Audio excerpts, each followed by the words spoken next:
And we're live. Okay.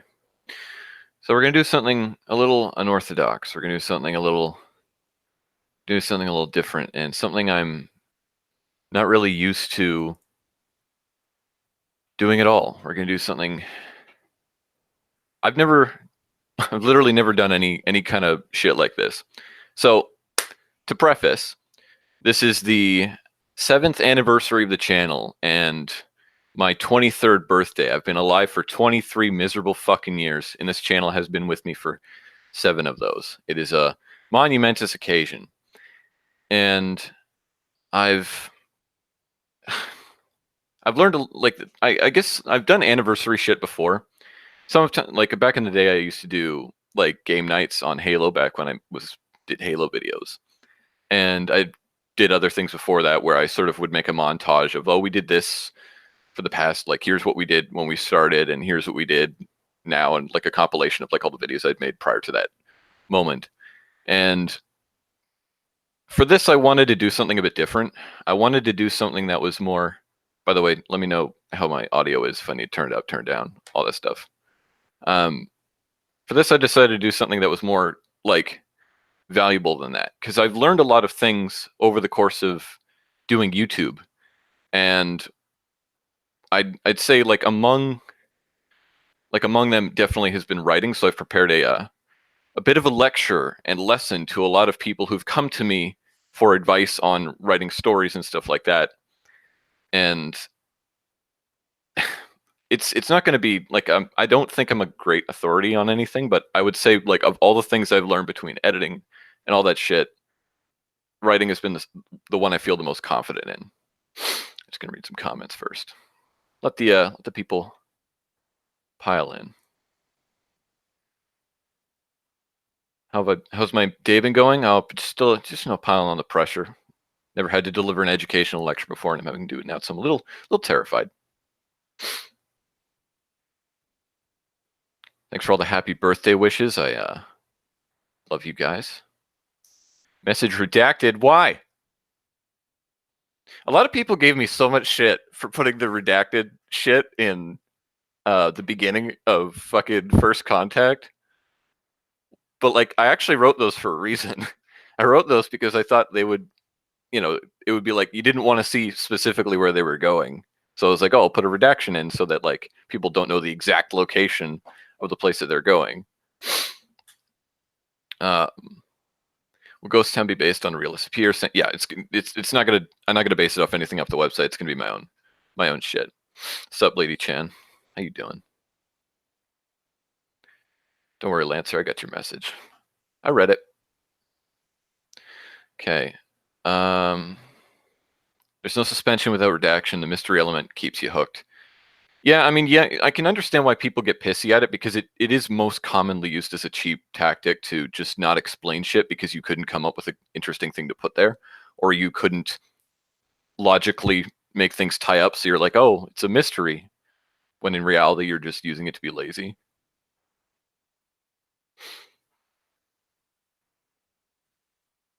Yeah, good joke, Alan. Good joke as always. Okay, I think I'm just gonna get right into it. So basically, to preface, this is something I've titled "How to Blueprint Your Story." It is I guess something I came up with during the summer last year. I had been approached by a friend to help write a horror story, and I felt that he had done his version not as good as it could have been. And I sort of really started to think then to break down what actually makes it a complete horror movie. And as I did it, I sort of accidentally bumbled into this narrative model that I really couldn't do anything without. And I think a lot of people who are more experienced writers may not find this very useful, but a lot of people who are just starting out and can't really find a way to make their ideas kind of fit may find this more useful. So let's jump in. I'll read from the top. I'm going to repeat a lot of things. Hey folks, with this being the 7th anniversary of the channel, I figured I'd put out something to celebrate, and rather than doing a video specifically to show off what I've managed to accomplish, I figured I'd also use it as a means of giving back. During the time I've been on YouTube, I've had a chance to grow in a number of art forms, editing, cinematography, and direction among them. However, the craft where I feel I've grown the most was as a writer. Now, like any artist, I still have a ton of room to improve. However, I feel like there has been a substantial amount of lessons I've learned that I can impart onto you guys. One sec, sorry, readjusting my window. This video in particular is going to outline my creative process and how I structure any sort of writing plans around that. This is a key part of how I tell stories, and I honestly couldn't work any other way. Now, every creative is different, and I'm by no means an expert. So don't take anything I say here as gospel. If you find that there's a better way to use these tools for you, then change it. So to start off, whenever I'm planning any story, I have to establish what I'm going to refer to as a writing blueprint. Lost my spot again. This blueprint is divided into 3 key sections, or layers as I generally call them. So we'll start with layer 1. This is basically the foundation in which your story is built on. This consists of your themes, messages, and philosophy. Next is layer 2. This is a section where we include vehicles for your themes and messages, such as character settings and the outline and narrative structure, like how you're going to tell your story and shit. Last but not least, we have layer 3. Layer 3 is the nitty-gritty. This encompasses your individual scenes, dialogue, and locations. I'm actually going to pull up something here. You guys are going to see some real high art in a sec. Okay. Just to keep everything kind of in place, because I just went over a lot of shit there, I'll just draw you a beautiful diagram that explains everything. It's definitely not going to look like something a 2-year-old would draw. There you go. Perfect proportions. Balanced, as all things should be. So I guess to retrace in this beautiful diagram that we've constructed for ourselves, there's a reason that it's structured like this. So we'll just keep everything in sort of jots.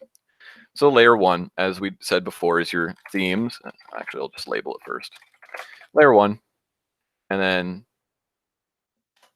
themes, messages, and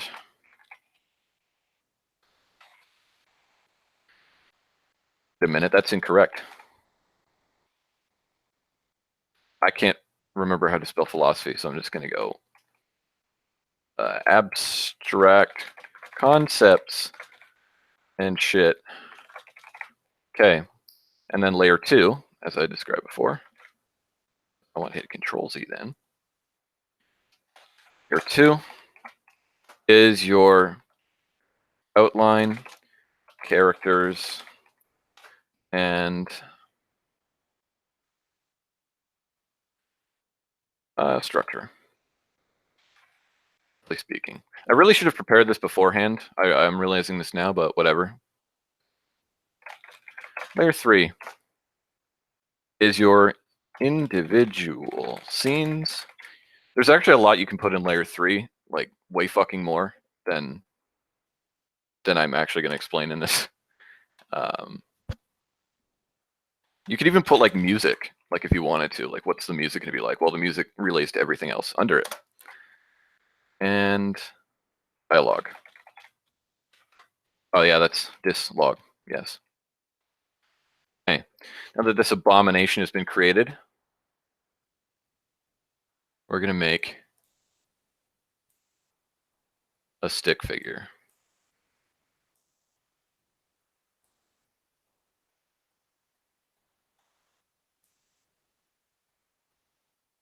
Look at that.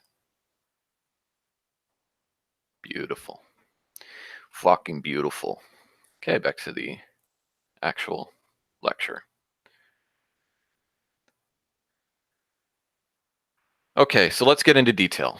Why do I structure my creative process like this? Well, it's basically an organized checklist. Each of these layers has to work in complete synergy and allows me to see if I have everything required in order to optimize the narrative to deliver my ideas. If one of these layers is not as well rounded as the rest, it remains incomplete. Now, let's dive into layer 1.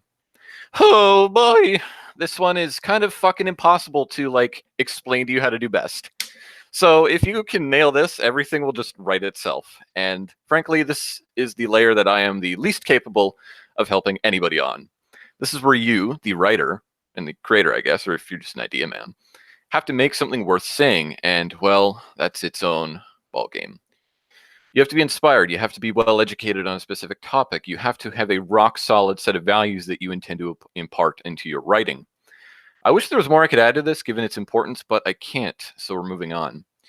So I guess I'll take questions on that bit and actually read the chat because I didn't do that. Someone asked, do you make your music or does someone else do it? Sometimes I make my own music if it's like, if I can kind of do it quick and dirty. And if I want like a really complicated score, I'll get my buddy to do it, or I'll get, typically I'll get it from Epidemic Sound because I'm a normie. Wow, I missed a lot of goddamn messages.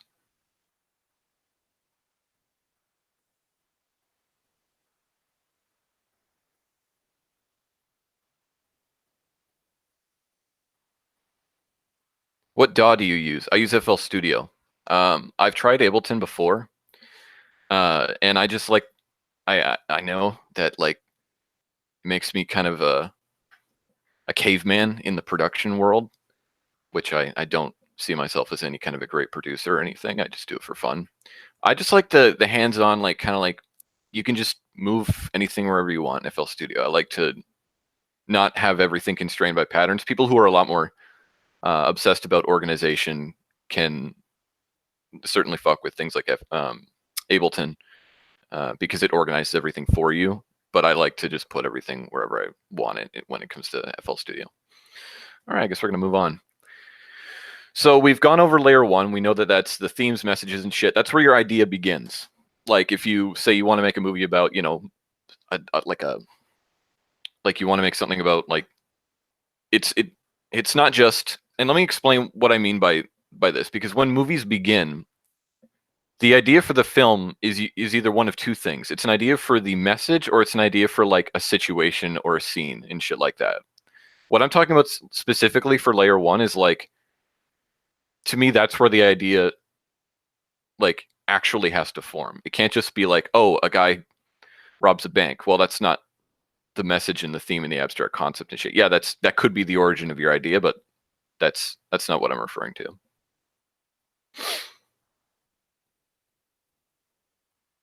Your professor uses FL Studio. Well, he's a fantastic professor. Okay, I'm just gonna move on. So how does that carry over to layer two? So you developed a thesis, a message you want to tell people. How do you turn it into art? Well, that's through characters and their journeys. The setting and characters you write must have a direct connection to your message, and the subsequent journey must be a test of your thesis put into practice. A typical example, not literally the only way it can be done, but a typical example of this is the writer's thesis being assigned to the protagonist, while the antithesis is assigned to the antagonist, be it man, nature, or world, respectively. This can often be interchanged depending on if your story is about tragedy or triumph. A quick and dirty mock-up of this story would be: protagonist represents an ideal. Throughout the story, this ideal is tested. The character either triumphs or is destroyed by their values. But this journey I've laid out can only exist within the context of the ideological framework we constructed in layer one. This journey must put the character into conditions that challenge the values they represent. This forces them to make difficult choices and advance by either changing their value structure entirely or fighting for its validation, wherein they truly discover its meaning. This allows for an engaging narrative. As such, it can only exist with the support of the story's philosophical bedrock. Because of this, it is better to have your message laid out prior to writing any of your characters or their journey, as reverse engineering can often lead to excess fat, such as pointless characters and scenes within your narrative. Now, for me, reverse engineering is actually just as common as writing from the bottom up, but I'll go into more detail on that later. So I just want to explain, like, this model isn't going to apply to every single thing that you're probably going to end up writing. And I think a good example would be like what I'm writing for this short film. Sometimes you end up writing something that doesn't necessarily allow you to have your characters fit within this sort of like structure that I've sort of laid out here. Like if say your short is about like a bunch of operators and shit, well, they don't really get a lot of opportunities to be characters. And yes, they can if like being an operator is somehow connected to the message, but like most of the time you don't get that chance, especially with short film. If you can, it's usually done very subtly. But you can see where I guess I'm coming from here. It's that we can't get to layer 2 without having established layer 1 first. We can't just go create the character and then go straight to the scenes, because you're missing a whole section of your film that makes it incomplete. Now, this is if you care. If you don't care, then obviously you're going to bypass all of this anyway. If you just want to make some cool short about a guy beating people up and shit, and you just want to show off cool action, then I mean that's you. But then this information was never going to be valuable to you in the first place. Any questions on that? Yeah, you'll be able to watch this later. I'll be keeping the archive up, assuming this isn't a complete disaster.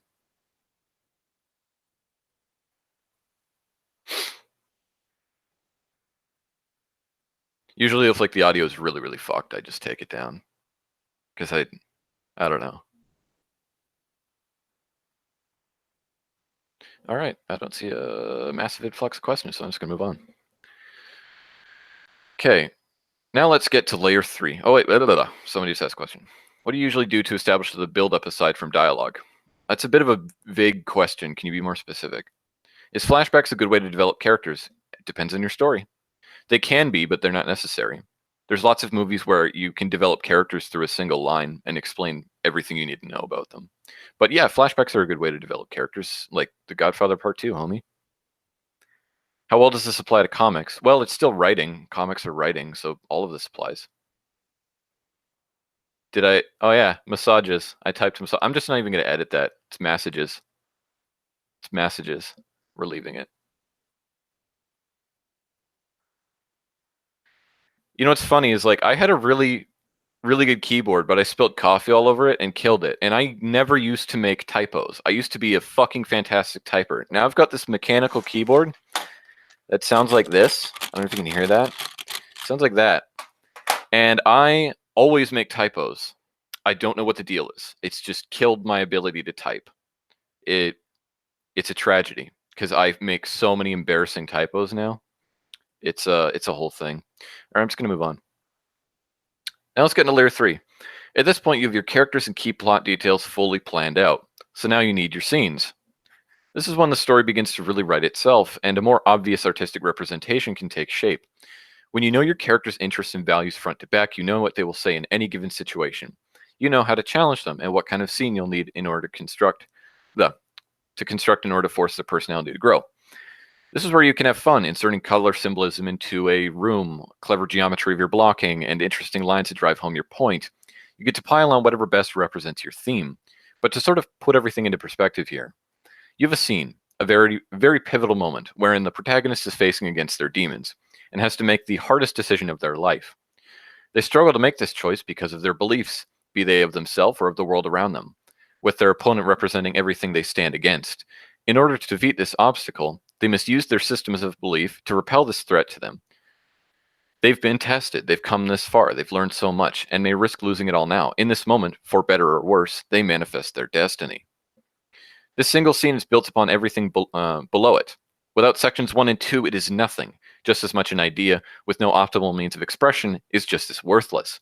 And a collection of interesting ideas and scenes lacking a journey and structure that supports it is also worthless. So that's vaguely layer 3. Any questions on that? What layer is the most important not to fuck up? All of them. They're all equally important. You have to get all of them right. Because if you fuck up any of these, it's incomplete. How many massages apply to storytelling? I've never heard of this. You know, fuck you. I'm just going to change it, okay? I can't even change it. It's not even going to let me, is it? Okay. We're just going to... There we go. Perfect. It's perfect.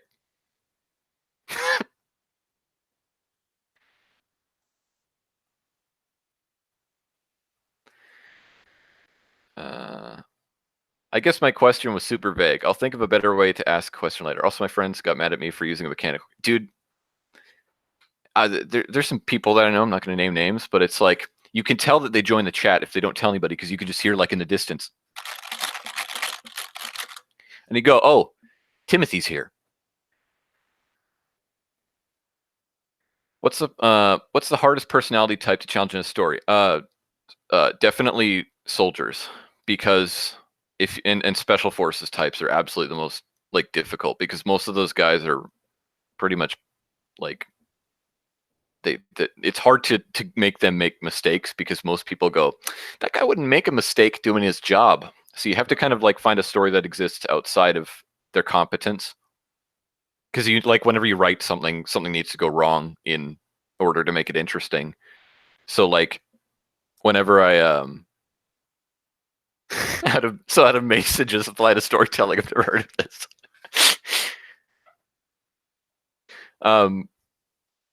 I was making a point for that joke. Yeah, it was difficult. Like even for First Contact, I had to make them make stupid mistakes. And looking back, I would have found like if I really had more time to write it, I would have thought of something else to sort of draw conflict. I would have found something that could at least make them competent, but like the problems that exist in spite of the fact that they're good at their jobs. Because I don't like to just make the characters retarded, because then you don't really feel bad for what happens to them if they do something really stupid. Also, someone says, also making soldiers mess up and fail at everything is one of the most annoying tropes in screenplays. Their job is to shoot people. Why do they always miss in movies? You're absolutely right. It's difficult because like in most action movies, like I don't give a shit if it's like ridiculous. I don't care. Like let them be stupid if like everything looks pretty and it's fun to watch. But yeah, if I'm watching something that's trying to convince me it's realistic and nobody knows how to shoot their guns, then yeah, it's goofy. There's lots of soldiers who switch on and off personality-wise and are prone to mistakes in their line of work. I knew a few when I served, like that part in First Contact. Yeah, I know that they're human and they make mistakes. It's just difficult to find what kind of mistakes they make if you're not somebody who's served. Like I've never served before, so I don't know what kind of mistakes are common. Um, so it's difficult for a civilian like me to sort of figure that out.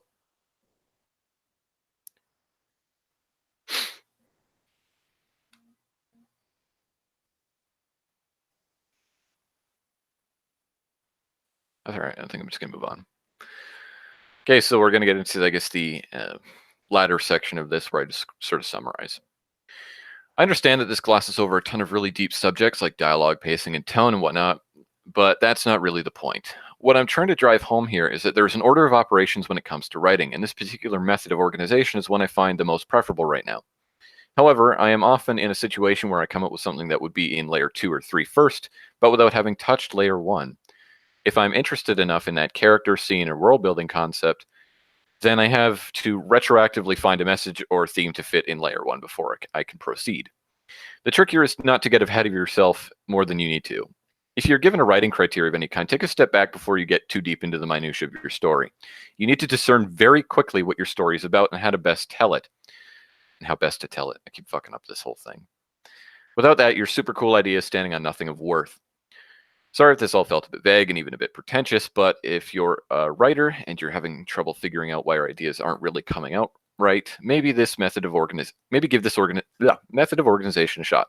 I myself simply would not be using it on every single project I've made if I felt it did not work for me. Best of luck to you all. Forgive my bad reading. I'm a really terrible speaker, and I think I've honestly got a speech impediment. I guess we'll take questions now, because that is pretty much the end of that, and I can get into more detail if you didn't understand something or have any other questions about like something I could have missed or something that you don't know how this accounts for.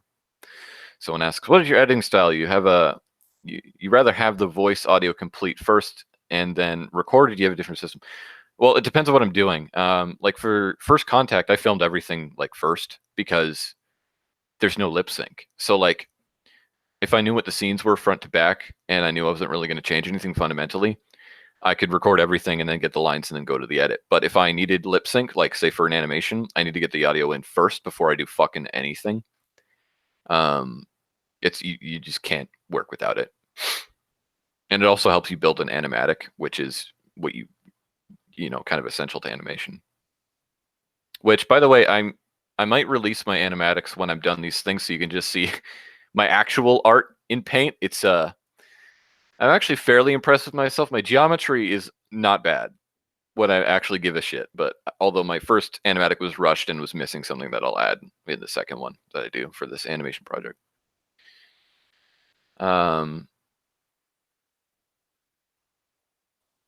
What's the best way to get a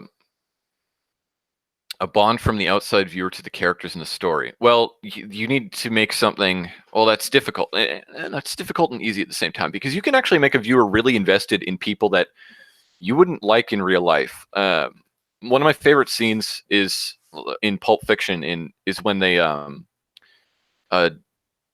the two hitmen are sitting down at like that restaurant that shows up at the beginning and the end of the film, and they're talking about filthy animals and how they won't eat like, I'm trying to remember it exactly, like they won't eat, one guy won't, Samuel L. Jackson won't eat pork, and because it's a filthy animal. And John Travolta says, well, a dog's a filthy animal, but would you, in, or whatever.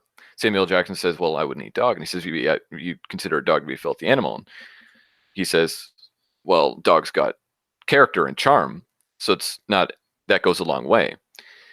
And the reason why that's written that way is because these people are bad. They're very immoral characters, but you're interested in their struggle because they're charming. So you have to make them likable, and that's its own art in itself that I could not possibly begin to break down right now. And you have to give them something to be invested in. There's lots of immoral things that characters are invested in that an audience can also be invested in.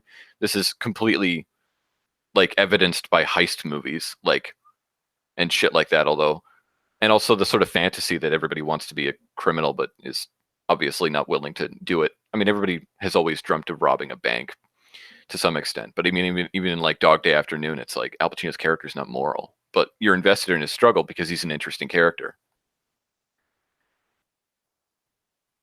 I missed a lot of questions in explaining that. Let's say you have a really overconfident character. It's easy to challenge that kind of personality. It's easy, not always, to think of some obstacle to overcome.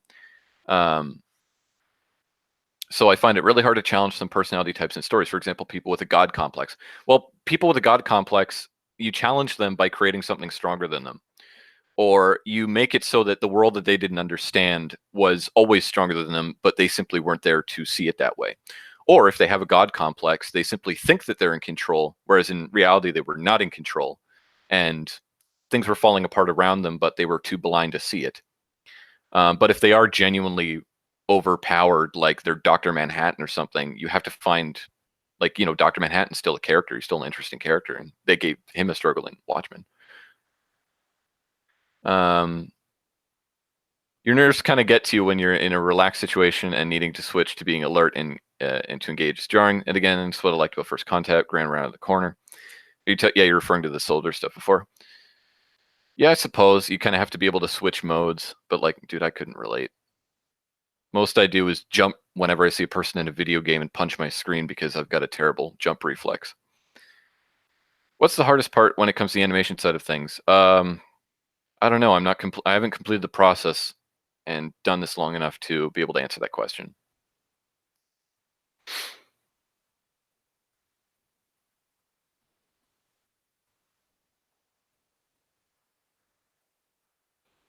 I think I answered most of what's there.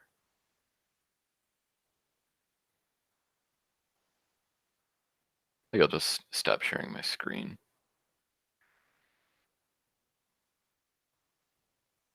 So I guess this is still a 7th anniversary stream. So I guess looking back, if I want to, I guess, go on a bit of a tangent here. It's interesting because like recently, like this past week, I went back and watched some of my really fucking old videos, and I remember back then I didn't really get, like, I knew something was off with them, and I was like, what's off? Something's off, and I thought I knew, which is funny because I knew that what I was making was not very good, but I also had like this. I was insufferable when I was 16 and like 17 and shit. I was quite hard to be around because if you're like a new untested like creative, most of them have colossal egos, and I was no different. I thought I knew fucking everything, and in reality I knew nothing. So it's interesting going back with the knowledge that I have and looking at my old videos and seeing how far I came. And it also made me, like, I went back and watched some of my old Halo videos, and I was like, fuck, I really hope Halo Infinite doesn't suck, because it would be interesting to go back to Halo for like maybe one video with the knowledge that I have and give it a shot. Um, it would be interesting because Yeah, the tools were still not as good as what I ended up having and being able to experiment with regards to the Rockstar and like the fact that you only get two fucking focal lengths and you don't get to adjust the depth of field and you don't get to do any sort of stuff like that. But I mean, I still know a lot more than I did, and I've got a lot larger sound library and better color grading and correction skills. I don't know, it'd be interesting because I only really felt like I got confident enough to like say like, oh yeah, now I know what I'm doing. When like in 2016 when I made the sacrifice, like that was the first video that I didn't hate in reflection. Lancer asks, what if the enemy in the story is a force of nature or not just physical? How do you make the reader still accept that's something that's sentient can still beat the main character or hero? Well, look at like any survival movies. Um, I mean, I've never written or looked into anything that would be pertaining to those concepts, so I don't really know exactly what I would reach for, but there's movies about that kind of stuff. There's plenty of films about like man versus nature and stuff like that. It's its own story type. I remember like when I was in school, they made us read a shitload of those kinds of books. Um, but I imagine you mean like, is it some incorporeal force like a god or something? It which like, dude, that's so broad. Like, where do you even begin with that? Like, that's you're looking into like the cosmic horror, like Junji Ito type shit. That's actually a question I have. Have you ever thought of writing a story with a division between soldiers, like a unit that doesn't work quite well together because of their different positions? Not particularly. I think like if like what I've seen and what I've heard from people is that most units are incredibly like it's the dominance like hierarchies are established very quickly, and even in a group that isn't separated by rank, be it private, recruit, corporal, sergeant, whatever, like groups establish who's in charge very quickly, and if there is a schism, it comes to blows very fast. Um, so unless it's the early days of a unit, and that is the case, and that's what the story's about, I don't know, because most units figure that shit out in training, I reckon. But I mean, like, I have something in mind that's kind of like that, but not really. Not really. Um, I mean, yeah, like for something like what's coming up in Ghost Town, there's disagreements between the sergeants about what they ought to do about the situation that they're in, but like they don't go like platoon on each other. How would you know when to increase or slow down the pacing in your video? Could you use any examples of past projects? Well, there's a lot of ways. Sometimes like I've had bad pacing for years. It took me a while to actually get anywhere with how I pace my videos. But you sort of like have to, it's almost one of those things that you have to do like with your gut. You have to sort of go, does this moment need to linger? And you have to feel it. That's the big thing about editing is you really have to feel it. And if it feels off, then you can sort of look at it right then and go, okay, yeah, this needs to be sped up or slowed down, or the scene goes on for way too fucking long for what it's worth. Um, like I remember like a good example of an edit that I didn't like was the latest Dragon Ball Z movie. I thought there were moments in that story where they would show something fucking crazy and huge, but it would last like a split second. I would go, no, hold on that. Because it's like they would flash like the ground erupting, but it would be for like a millisecond. So you, the viewer, like, what was that?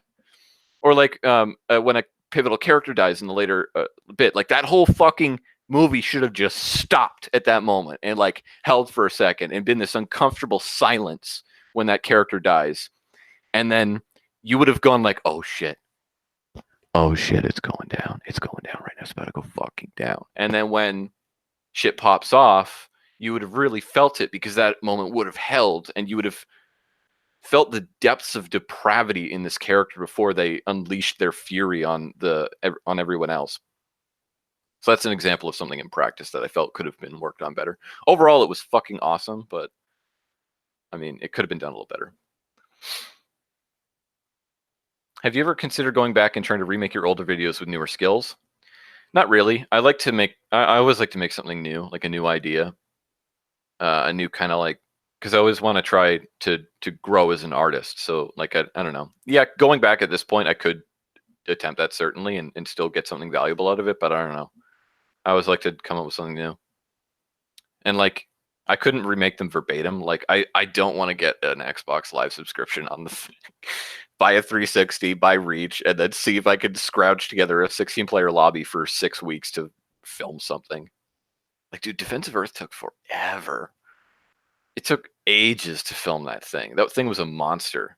Not only that, but we filmed it twice. We filmed one version that sucked and another version that sucked a little less. The first version was bad. It was really bad. And it was on like an island, which was kind of cool, but I like the base better, as evidenced by the fact that I released the film. On the topic of Halo Infinite, if 3 or 4 I adds playable brutes, would you make a furry machinima? I mean, I would add brutes in because it's better than just having elites, but a furry machinima? The brutes aren't interesting. The elites are interesting. The brutes are just brutes. I mean, you could make a story about a brute trying to be a not brute, and that would be an interesting story because he would have to change himself, but that's, I don't know, not my kind of cup of tea. I remembered Halo Reach was starting.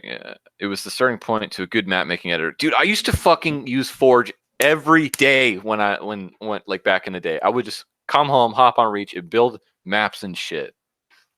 It was my shit. I loved Forge and Halo Reach, with my only problem being the fact that it was just all gray. Like, can you make just Lancer? I guess continuing a previous point says or asks. Like, can you make a natural death satisfying, enduring, or not just a brutal fight where one dies? In short, can you make a death slash loss satisfying without there being any personality behind it? I don't exactly understand what you're asking by that question. Like, you can make apathetic deaths interesting. There's lots of films where characters just die, and like there's not like a dramatic scene or any flair. It feels non-didactic. In fact, that can be what expresses it more if you want that. But like, I don't know exactly what you're asking. How do you write an introduction to a film and feel satisfied with it? I tried writing them as a short film to the actual movie, if that makes sense. Yeah, I've seen people do that where they write like the first scenes, like the pitch. Well, that's a really broad question because like I need to know what your movie's about, and then I would need to know like, oh, what is, and you, it's probably not efficient to type the whole damn thing here, but like your opening scene is like your thesis statement, and that's like the hook, right? And I know it's kind of a cliche to say like the first page has to be the most gripping, whereas I see it as like every single page has to be the most gripping, but it really is your thesis statement. Especially if you're doing online videos, you have to have their full attention immediately, and you have to have people not click out. You have to make that scene make people invested in it enough to watch the entire thing. So it's essentially the thesis statement of your entire movie, and it's the tone setter. But I mean, every movie's going to be different, and that what I just said may not apply to whatever script you're doing. Some scripts are better off starting like marauding and slow, like Prisoners. I more or less meant with the context of the SCP verse, like a unit that's just mashed together last minute for an operation, or do you typically write them with a pass where they can read one? Well, I feel like they wouldn't be sent on an operation if they were like a just thrown together that day. I feel like there would be so much more quality control, especially if this was as important to the Foundation as they intended it to be. So is all of your future content going to be horror based slash thriller, or do you absolutely want to dip into more genres? I love all genres. I just love horror a lot. I've always loved horror, even like as like a little kid. I've loved horror movies. Um, but I mean, I love action movies. I love science fiction. I love like all that shit. Um, like even this next animation um, is not necessarily horror. It's more like science fiction and dialogue based. And I mean a proper animation, like this shit that we're doing that we've got planned, not Ghost Town. But like Ghost Town's like a hybrid of genres. It's got like action movie shit in it. It's got horror in it. It's got like mystery and shit, conspiracy. I love mashing genres together. It's my favorite. Have you heard about the game Homeworld or Homeworld Cataclysm Emergency HM Remastered? HM Remastered. I'm not a Britbong. Also, this is your birthday. If so, happy birthday. Thank you, Leon. Yeah, I've played Homeworld Remastered back in the day, and I tried to get a buddy of mine into it, but he doesn't fuck with RTS games. I'd love to get back into it, but I was really bad at Homeworld Remaster when I played it the first time, so I'd have to give it another shot. But like, I'd have to find the time because I'm already in like kind of my regular games right now, and it's I only really my only real RTS right now is Total War, and I've got a very limited amount of hard drive space. Would you recommend writing the film like an English essay I write in high school? What do you mean by that exactly, Tyler?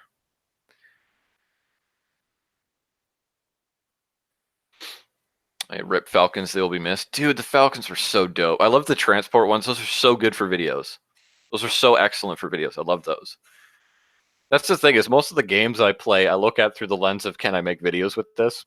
Even Insurgency, like when like Sandstorm rather, it has a replay because Unreal Engine has a replay functionality built into its engine. And so I was like, oh shit, we can make videos of this. And the only problem is that like it's one focal length. There's no like you can't disable the HUD, so like mods can't come out fast enough. Like even the Division 2, I'm excited for the Division 2 more because I get to make a video in it than the actual game. I actually think you guys are really gonna fuck with the video I make in the Division 2. It's about the only kind of video you could make with the tool set that they gave us. I literally sat on it for like an evening and kind of came up with it. It's really different compared to like everything else I've done, but I think it's a cool, I guess, experimental film. I mean, not that experimental. I mean, that style's been done before. It's just I haven't done that style before, and it makes for a really weird screenplay. Would you ever consider doing something similar to an episodic season-based series? Well, I'll tell you guys about that later. What's your favorite part of making a story? What do you find the most challenging? Jesus. I mean, I've been doing this for like usually what the hardest part is actually coming up with the idea. That's the hardest part, bar none. You actually like coming up with the idea and what you're going to talk about is really the hardest part.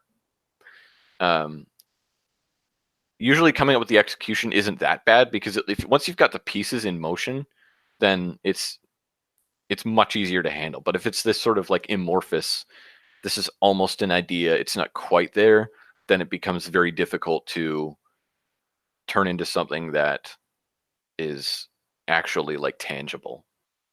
That's by far the hardest. Like, dude, most of the time for Ghost Town, like coming up with the idea, it was initially going to be set in like Latin America, and then I ended up changing it to like some vague, unspecified part of like Eastern Europe. Um, it took me forever to actually like figure out how the story was gonna play out. It's it's a whole thing, but I mean, even then after that, like coming up with all like how all the parts would actually factor into what made the message cool was difficult. And I don't even know if you guys are gonna fuck with it because it's definitely not as horror focused as the last one. There's definitely horror in it, but like it's a mix of tones, and I don't know how well they're gonna mesh because I haven't really finished the edit on it yet. Probably gonna be done by like March. When you said the introduction should be the thesis statement, should I make the next 3 acts in conclusion kind of to? Oh yeah, I see what you're saying. I mean, like, dude, you're asking me a very rigid question, a rigid way of answering a broad question, or you're giving me a rigid whatever. What I'm saying is that, like in the end, I can't say anything other than well, if the story fits it. There isn't really a secret sauce to structure. It's whatever you're like. That is the kind of question that gets answered by the time you have layer 1, 2, and 3 kind of sorry, layer 1 and 2 done. Then you already know that by the time you get to layer 3 because you'll have it kind of figured out. But you need to know like very concretely what you want to get across in that initial scene. Do you want to show that Hans Landa is a very methodical and calculating detective who is able to use the excuses and lies to undo the people he's trying to talk to? Well, then you get the beginning of Inglorious Bastards, and you want to establish both the principal character that runs the cinema and you want to establish the villain being Hans Landa, which are two very important parts of the story.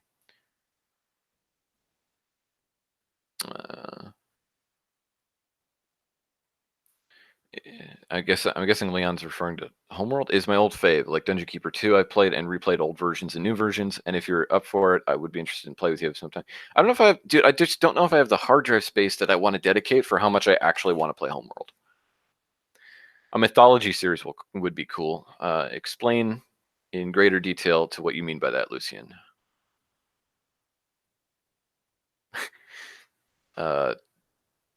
I'm guessing Trash J asks again. May I ask a question? Of course you did. Of course, you just did.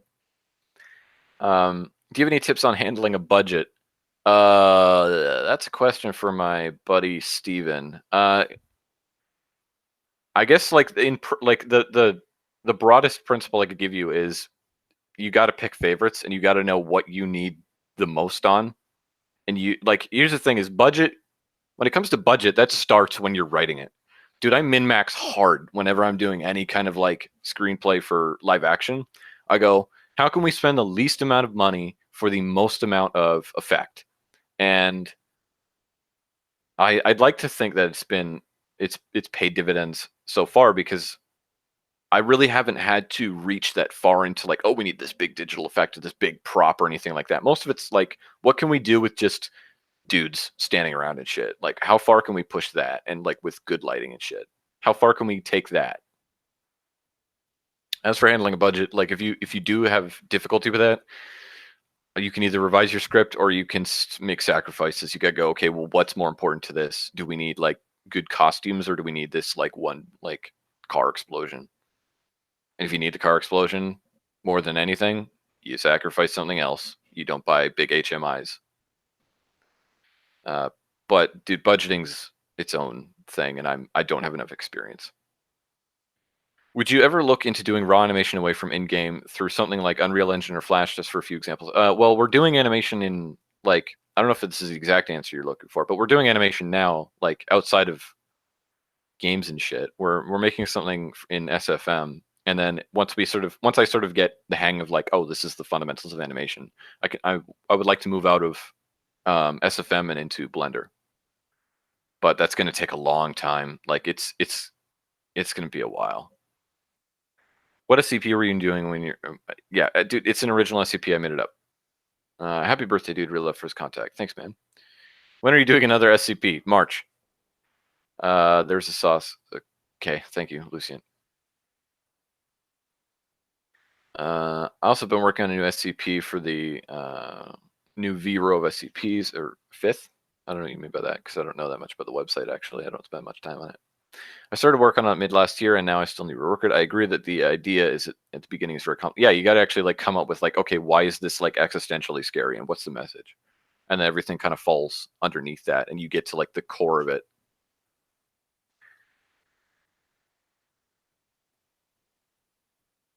That makes total sense what you said. Thank you. Well, thank you, Tyler. I'm glad I had something of value to say. Bimbo's asked for the second time, how's the wife? I don't know. She has yet to arrive in my life yet. Trash J asks, well, I want to know when is the Ghost Town thing coming up or finished? March. It's going to be in March, hopefully, if like I don't get struck by a meteor.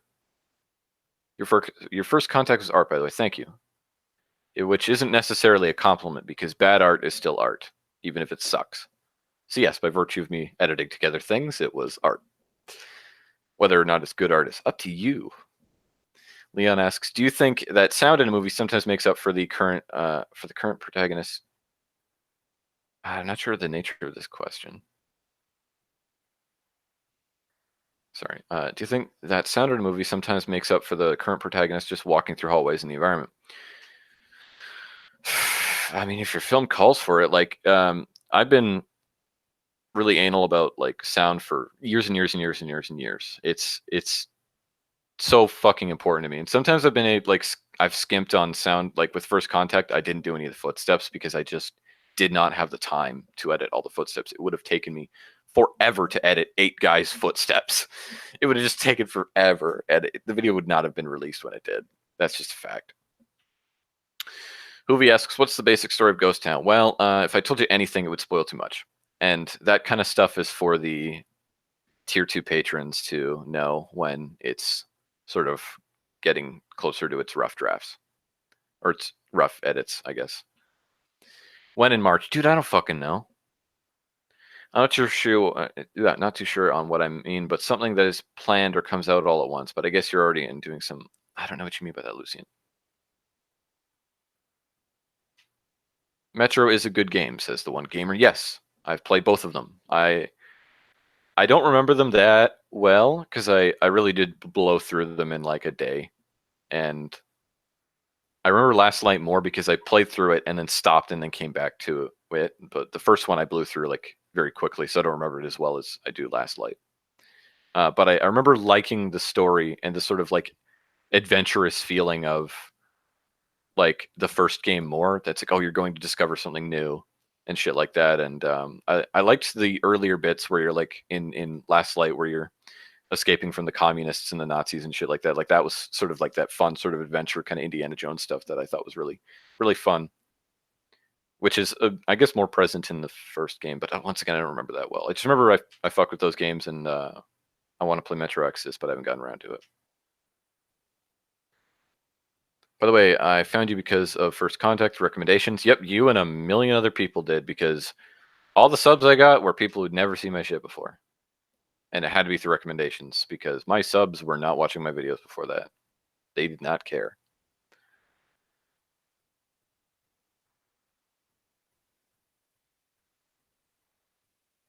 Late addition to your point. As you say, it's scope plus time plus budget. You can never have all three. You can when you're lucky. It's just that things go wrong, like all the time. Things always go wrong when you're making a movie. That's just like an axiom to filmmaking. Is Halo Reach a ghost game? I don't think so. I think it's a sci-fi shooter. I think you meant to say good, and then it was like autocorrect, but yeah, I liked Reach.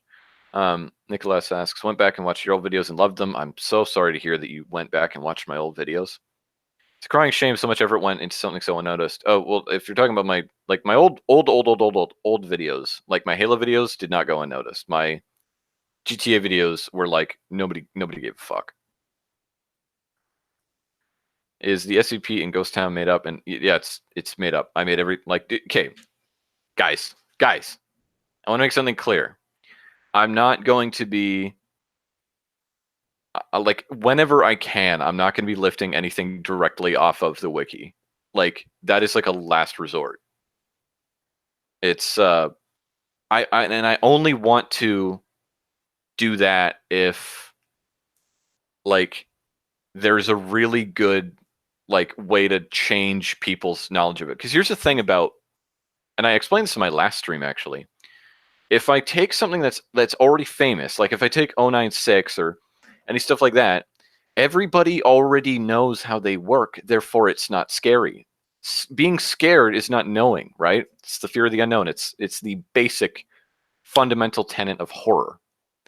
Is the unknown. It's because you, the viewer, do the writer's work by coming up with what it means and shit like that, where you come up with, what it could possibly indicate.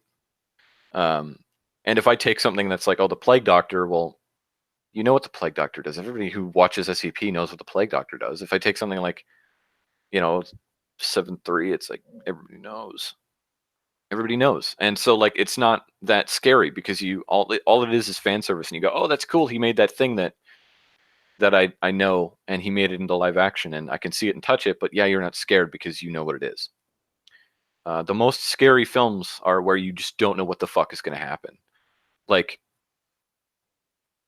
I remember like in like one of the most tense movies I ever watched was Green Room because like you just didn't know what the fuck was going to happen. You didn't know if like a gun was going to go off at any moment. So you're sitting there like your heart is pounding out of your chest because you just don't know what's going to happen. And yeah, I know that film is more tense than scary, but by virtue of not knowing what was going to happen, it made it tense. And I know you could make the argument of, well, you could use an SCP, but if you don't know when they're going to attack, it counts as not knowing what's going to happen. You're right, but I'm optimizing. I'd rather choose an original SCP that nobody knew about, that I came up with, rather than something that everybody knew about, and I went, oh, that's what it is, and immediately stops becoming scary and becomes cool. I want everything to be in question until like the end of the movie, or at least until like the film doesn't really matter as to whether or not you need to know it. End rant. That's my whole fucking philosophy on that. I was brought here by Volgun myself, to the streamer, to the channel.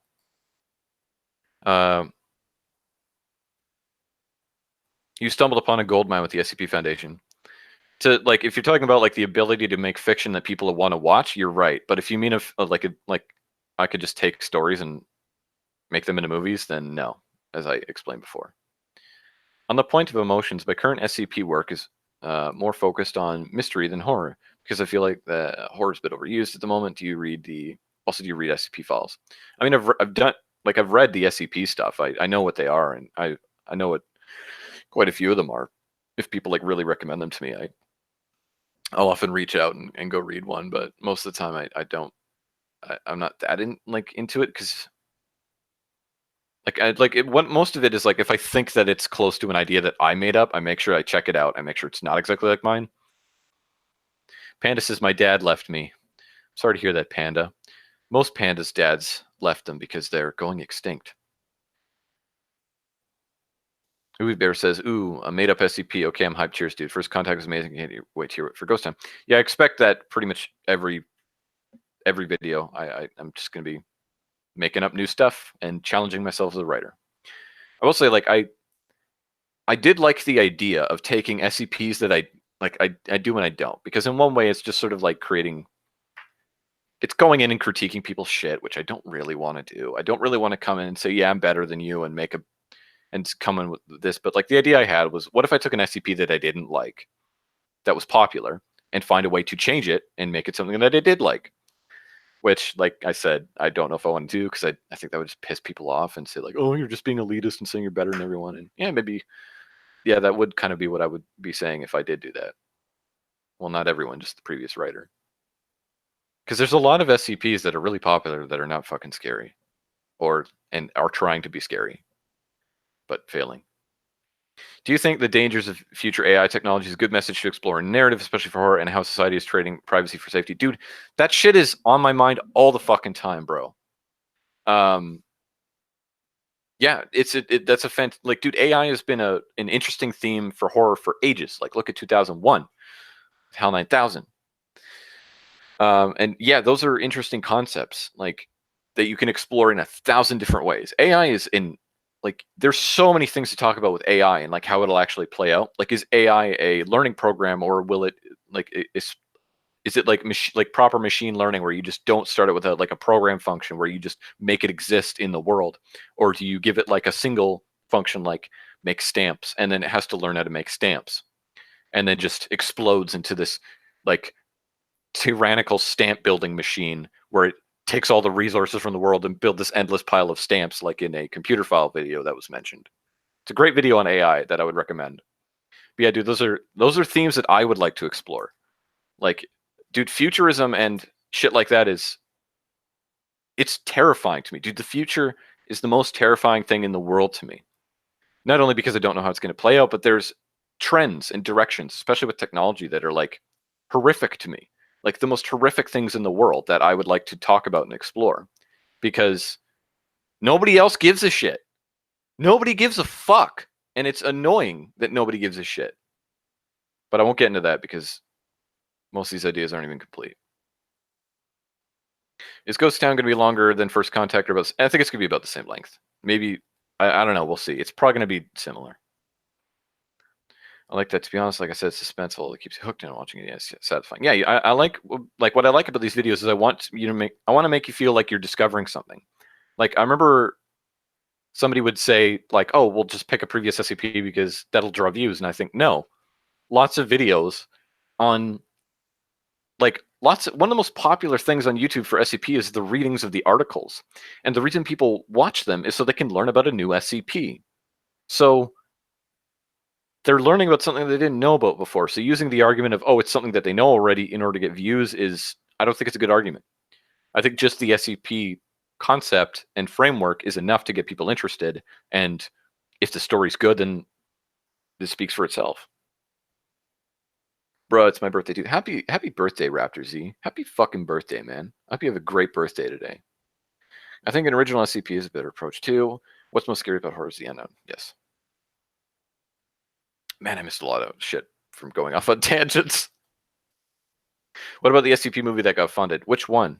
There was a couple that got funded, right? Like they did one on 096, and then there was one like that. Wasn't it that containment breach movie that's not done yet? I mean, like, best of luck to the guys doing the 096 film, but they're at a disadvantage because they're using something people already recognize. And I hate to shit on them for it, but like, yeah, you're at a disadvantage. You have to find a way to make that scary. But like, everybody who's going to watch that already knows what your monster is. They already know it front to back. That's why you're never going to get Jason Voorhees and the Xenomorph to be scary again. Xenomorph has a couple small chances, but like, I don't know, it'd be tough. I've actually thought about that. Like, how would you make Alien interesting again? How would you make a sequel to Aliens that's actually interesting? And it's tough. I don't know.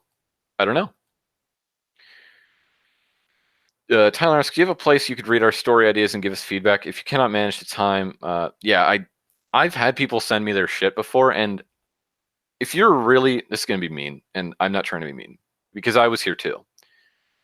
And there's times where like I'll write something and it's so fucking bad that the only way it can be salvaged is to literally start it from scratch.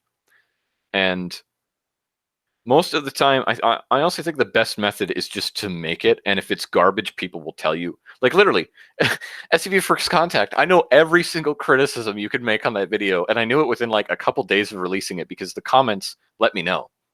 Everybody railed on me for all the problems that it had. And so I knew them front to back, and I'm probably not going to make them again if I can't avoid them. Some of the criticisms they gave me were just unavoidable parts of the engine, but like all the writing stuff, like I'm not going to fucking do it again because I learned the hard way. But you have to be willing to listen to people like critique it. And plus you have to make mistakes. That's how you really learn. Because I could sit here and tell you, like I did earlier, how best to write a story, but you need to actually do it. And you need to fuck it up, and you need to get shit on for it because you will never forget it. And most people will be like, if you're willing to take the criticism with grace, most people won't look down on you. They'll just go, okay, well, do better next time. And if you do, then that's a fine thing. You're growing. And that's the beginning of, because nobody starts great. Nobody ever starts great. I'm still not great. I'm still trash, to be honest. But yeah, like, dude, I'm gonna be real with you. I hate reading screenplays. It's so boring. I lose focus, and I wish that I had a better excuse not to read people's screenplays, but I don't. I don't like reading production documents. They're really boring. And plus, like, the time it would take me in order to like properly critique a screenplay would be monumental. Like real full-length screenplays would take me forever, and I wouldn't be able to keep up. I've had ideas like in the past, like to do a contest where people submit screenplays that are really, really short, and then the winner gets their screenplay made. I don't know if I'm there yet in terms of like wanting to do that kind of thing, but it's still a cool idea that I've had.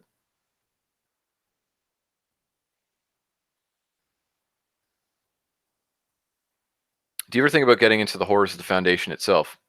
Explain further, Nicholas, what you mean by that.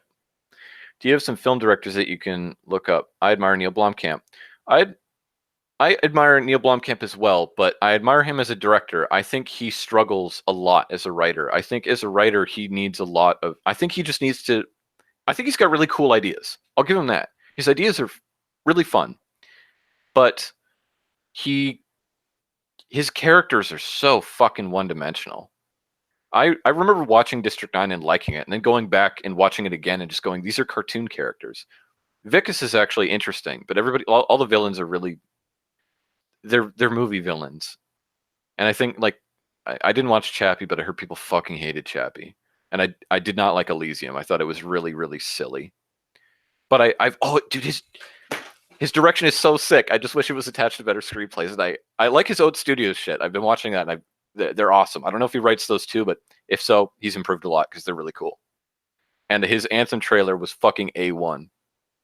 But directors I look up to, I'm kind of a normie in the film world in that I look up to Denis Villeneuve. I think he's one of the best directors working right now in terms of like what you could define as mainstream Hollywood. I think like the way he sets up his scenes is so much. It's so much more like a cut above everybody else. And I love Gareth Evans. I think he makes incredible movies. And if you ever want to see somebody that can do visual storytelling, watch Gareth Evans. That dude, he can tell so much just through like without dialogue, and just like putting the camera here and then here and then here, just so much. Like if you haven't seen the Raid movies, fucking watch them. And Apostle was pretty good too. Do you think that the main 5 classifications, and also the new threat level, which will be integrated over time, are giving a true impression? I don't know what they're adding new threat levels. I actually don't know what all of them mean. I know like 3 of them, but I don't know the other 2. I know there's one that's like that they can use it, that the Foundation can use it for their own interests, but I don't know what the other ones are. SCPs aren't scary. It's the fear of what do or could do that makes them scary, interesting to the reader. I mean, I don't know if I agree with that. SCPs can definitely be scary, but I don't know what you mean by that, Hoovy. True, like your work. Keep it up, dude. Thanks, man. Can you give me some advice for that concept, since I'm writing a visual paint narrative for that story? Definitely, Elon Musk, I feel, has a serious. What do you mean?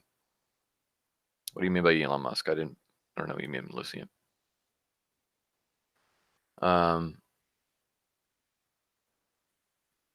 You sound like you would own a desert centipede. I hate bugs, man. Bugs piss me off. I know I could kick every bug's ass in the world, but like, dude, bugs freak me out. They've freaked me out since I was a kid. I find bugs just like I love them as a horror concept because they're so outside our, like they're so ingrained in our fear complex that like they're not a difficult thing to use to really get under people's skin.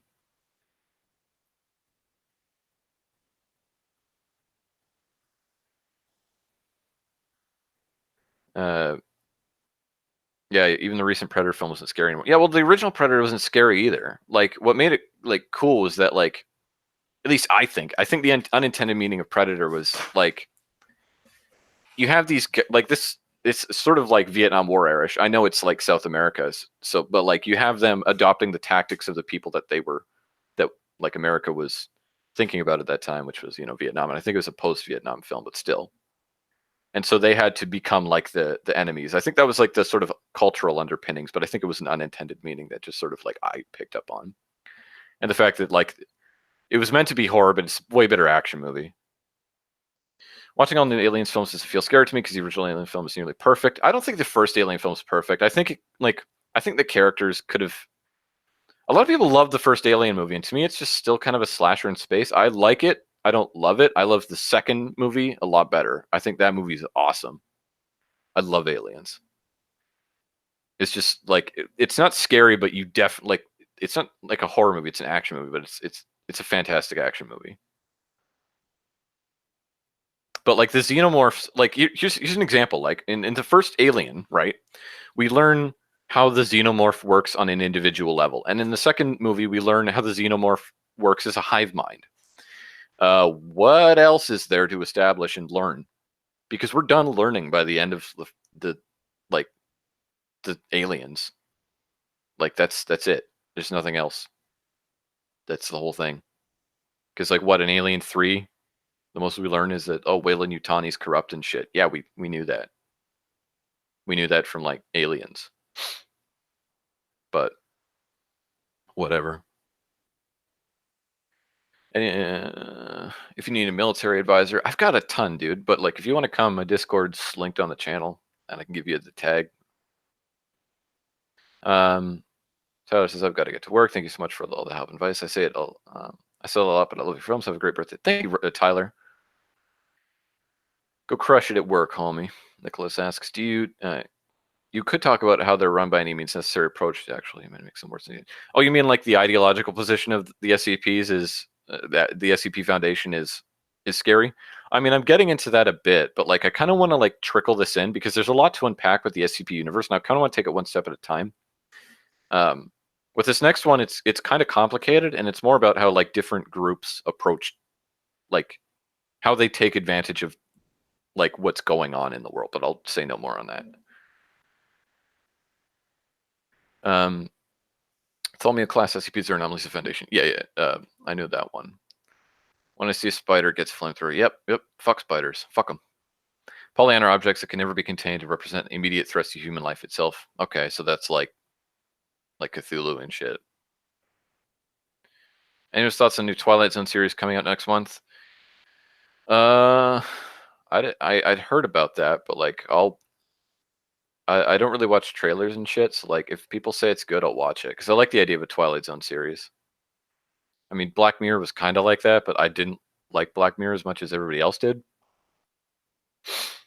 Although there's some like the Christmas special of Black Mirror was fucking amazing. I loved that so much. It was so good.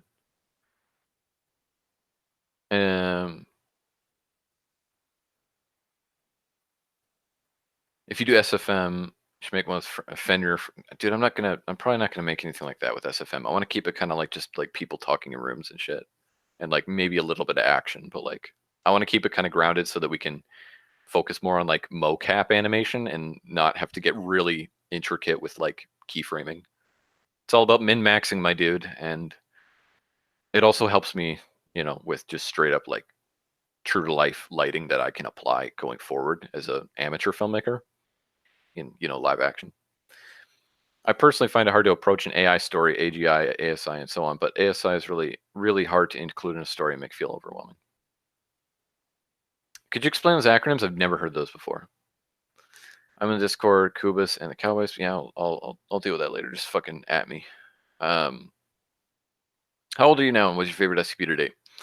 I am 23. I'm a fucking doomer. I'm the 23-year-old doomer now. It feels bad, man. My favorite SCP to date? I don't know. You're really putting me on the spot. I fell off of Black Mirror, although I should watch Bandersnatch. Did I keep meaning to watch it and then not watching it? There's so many things that people keep telling me are lit, and I keep not watching it. Like I've been meaning to watch Roma, and I just never got around to watching Roma. Watch hey, Pasha, watch the Christmas special. The Christmas special is amazing. If you're gonna watch any Black Mirror, I loved that. It was so good. It covers so many different subjects, and it does them all like really well. It's one where they're all in the cabin. Damn, I'm out of movie talks. The only movie I currently like is Spider-Verse, which comes out on digital tomorrow, so I'm gonna watch it because everybody's been goddamn recommending me to watch Spider-Verse. Birthday, I'm 23 as well. Tell me what being a doomer's like, Lucient. From like yours, the Volgun, the Volgrum made me like K Klein and others. I don't know what you mean by that in the latter part of that. Honestly, found Bandersnatch highly boring. Well, I don't know, man. Maybe 23. You feel edgy yet? Or you edgy yet? Dude, I've been edgy for ages.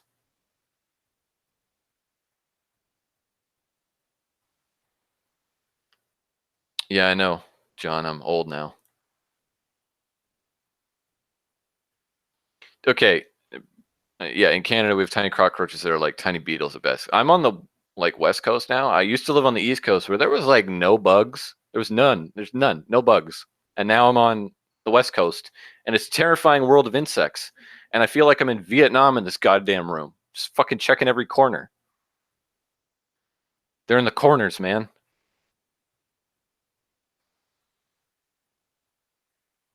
Rarely used. ASI, artificial superintelligence, surpassed human intelligence by miles or light years. AGI, artificial general intelligence, basic AI that can do simple tasks. Okay. Artificial superintelligence, like an example of that would be like, fucking, why am I drawing a blank? I have no mouth, but I must scream. That's an example of a pretty good artificial superintelligence. Although I don't know if it started as a general intelligence and then it became a superintelligence. I forget.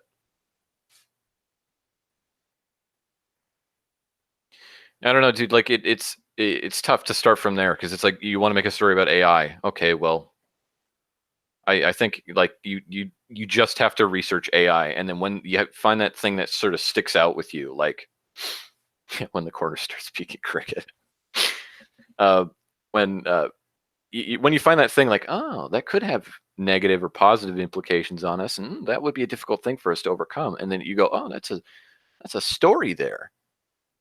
And then you have to check and make sure that nobody else has written it, or that you have an interesting take on it. Kickline is a member of Don't Starve and Oxygen on a Clue, so I love the old Gary's Mod Stop Go movies or weird animations. Also pack some smoke bombs against insects. Vietnam War in your room, Evid boy, they're everywhere. You see this? My nail gun with any goddamn bug on the wall. Keep me, and that we keep these VC bugs away. You're goddamn right. They're in the trees, man. Yeah, most AGI to ASI films are kind of meh because most AGI have parameters and limits. Nah, dude, you say that, but fucking like we don't know. We don't know because none of this has really been put into practice to the extent that like could cause something to be dangerous. We don't know. And the only way we'll know is when we're fucked. We won't know until then. Buffy Productions says, it's rumored that Siege is getting an editor, like the Rockstar editor sorts, but if this happens, what are the odds of you... Dude, if they get like a proper editor, I would absolutely do it again, because the problem with the last film that I made, other than the fact that nobody watched it, was that it took forever to make. When we recorded it, like, I had to, like, record us talking in the game, because I recorded it with just, like, shadow play, because I like the compression and small file sizes of shadow play. Well, that means I had, like, when there's people talking and shit, I had to replace all the audio. So if they can eliminate that and add a proper editor or some cinematic tools, I would absolutely be down for making another short, because I'm getting back into Siege anyways. Biggest single inspiration for your horror writings? Junji Ito. Nobody changed the way I thought about horror writing more than Junji Ito. I know that makes me a pleb, and like he's kind of popular and shit, so like acting like, well, you know, he's the smartest or whatever. No, he's by far like the biggest influence on me, and you can take that or leave it. I love his writing style, and I love how he thinks about horror, because he thinks about it from, like I said, you got to think about it from layer 1 to 3. You find a really fucking abstract concept, and then you find a way to translate it into something that's scary. And it doesn't begin from the traditions of your like cultural mythos. Like you don't just begin from, oh, it's a ghost story. How do we make a ghost story scary? No, forget that. What's the actual thing that's scary about it? And if it has to be about a ghost, fine.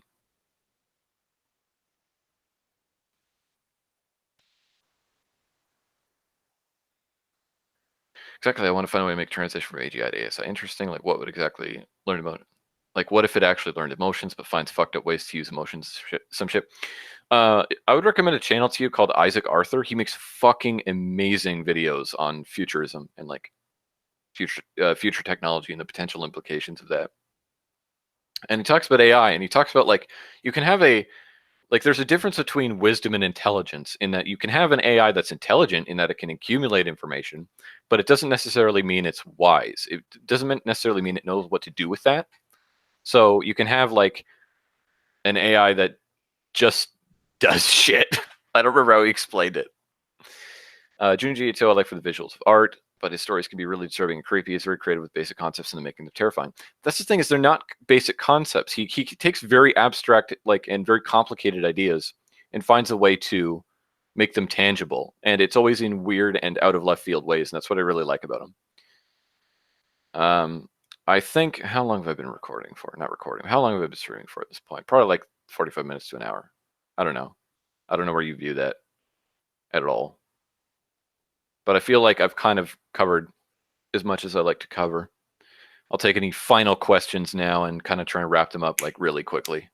I won't go on it. I'll try not to go on any tangents.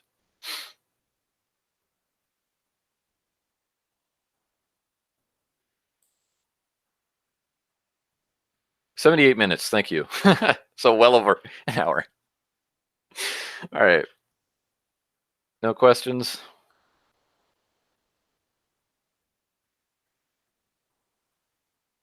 All right.